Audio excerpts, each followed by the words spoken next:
2026 या निवडणुकीच्या अनुषंगानं पाथरूड जिल्हा परिषद सर्कलचे शिवसेना उद्धव बाळासाहेब ठाकरे पक्षाचे अधिकृत उमेदवार शंकर तुळशीराम नागरगोजे, त्याचबरोबर पाथरूड पंचायत समिती गणाचे अधिकृत उमेदवार चेतन वासुदेव बोराडे व आंबी पंचायत समितीमधनं गणाचे सरिता रवींद्र नागरगोजे या तिन्ही उमेदवाराच्या प्रचार सभेसाठी आयोजित केलेल्या या प्रचार सभेला व्यासपीठावर उपस्थित असलेले आपले जिल्हा प्रमुख ज्ञानेश्वर रणजितजी पाटील, रणजित ज्ञानेश्वरजी पाटील, मला इतका त्याचं नाव लक्षात आलं आणि आमची भानगड अशी झाली मागच्या 4-5 दिवसापासून 2-3 तास सुद्धा झोप मुश्किल आहे. लोकसभेची निवडणूक परवडली म्हणायची, जिल्हा परिषद प्रत्येक गणात आहे, त्याच्यामुळे अनावधानानं माझ्याकडनं नाव गेलं. रणजित ज्ञानेश्वरजी पाटील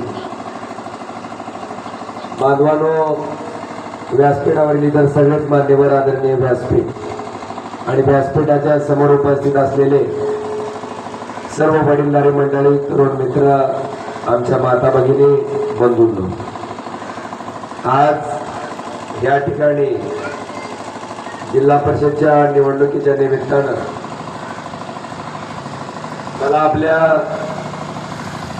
सर्वांना एक नम्र आवाहन करायचंय की आता 2 बाजू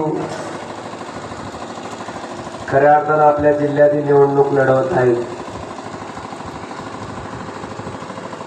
एका बाजूला मी आहे, रणजित आहे,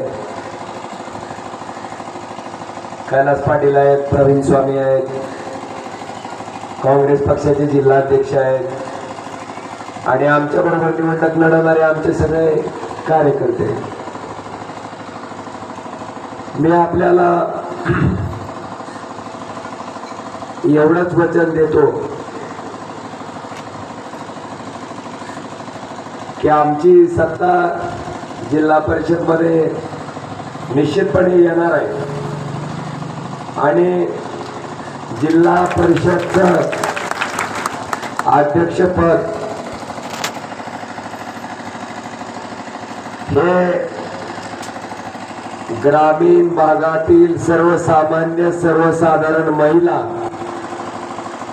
जिची ग्रामीण भागाशी नाळ आहे, जिला ग्रामीण लोकांच्या समस्या माहीत आहे, अशा आमच्या सर्वसामान्य भगिनीला त्या ठिकाणी जिल्हा परिषदचा अध्यक्षपद आम्ही त्या ठिकाणी देणार आहे. ते आजच्या सभेच्या निमित्तानं मी जाहीर करतो.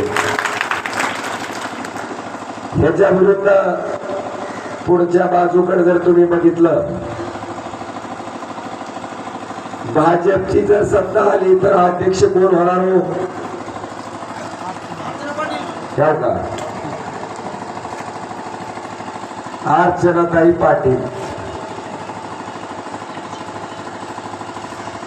अर्चनाताई पाटील कोण?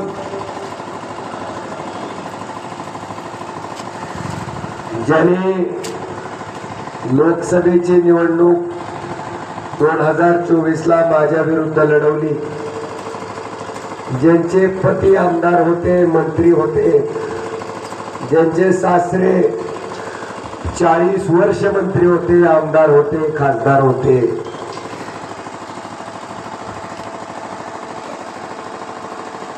म्हणजे एकाच कुटुंबातल्या माणसाला सगळी राजकारणातली अक्कल आहे का हो? बाकीचे सगळे पण लागले आहेत का?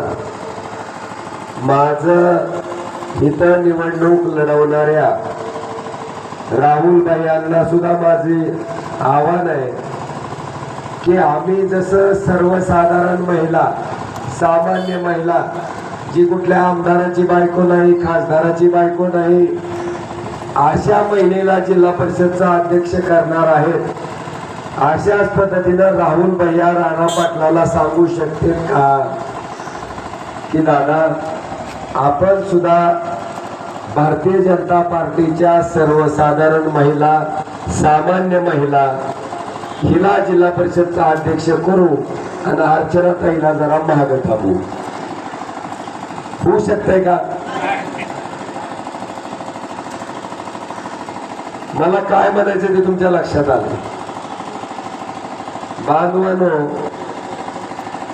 केवळ आपल्याच घराला राजकीय अक्कल आहे आणि राजकारणातलं आपल्याच घराला कळतं आणि आपल्याच घरानं या जिल्ह्याचं कल्याण केलंय असा ज्यांचा समज आहे त्या लोकांना मला इतकंच सांगायचंय की बाबाने 45 वर्ष तुम्ही या जिल्ह्यात मंत्री म्हणून काम केलं, कॅबिनेट मंत्री. तुमच्या 45 वर्ष मंत्रिपदाचा आमच्या जिल्ह्याला काय उपयोग झाला? तर आमचा जिल्हा केंद्र सरकारनं मागासलेल्या जिल्ह्याची यादी, दरिद्री जिल्ह्याची यादी जाहीर केली. त्या दरिद्री जिल्ह्याच्या यादीत आमच्या जिल्ह्याचा, धाराशिव जिल्ह्याचा नंबर 3रा. कितवा? 3रा. आणि जी माणूस आपल्या जिल्ह्याचा मंत्री म्हणून 45 वर्ष पदावर राहिला तो माणूस श्रीमंत खासदाराच्या यादीत पदमसिंग पाटील कितव्या नंबरला? 3ऱ्याच नंबरला. मग महिला भगिनी, तुम्हा सगळ्याला माझा साधा प्रश्न आहे, नेमका या मंत्रिपदाचा उपयोग जिल्ह्याला झाला का डॉक्टर पाटलाच्या घराला झाला? या प्रश्नाचं उत्तर स्वतःच्या मनाला विचारा आणि मग तुमचा काय तो निर्णय घ्या. बांधवानो, मी तर घराणेशाहीच्या सक्त विरोधात आहे. 2007 पासून मी जिल्हा परिषदची निवडणूक लढवतोय. माझ्या घरातला एकही माणूस आजपर्यंत जिल्हा परिषद, पंचायत समितीची निवडणूक नव्हे, आमदारकीची, खासदारकीची सुद्धा निवडणूक मी सोडलो तर दुसरं कोणीही लढलेले नाही. आणि पद्मसिंग राणा पाटील, पद्मसिंग पाटील ह्याच्या घरातल्या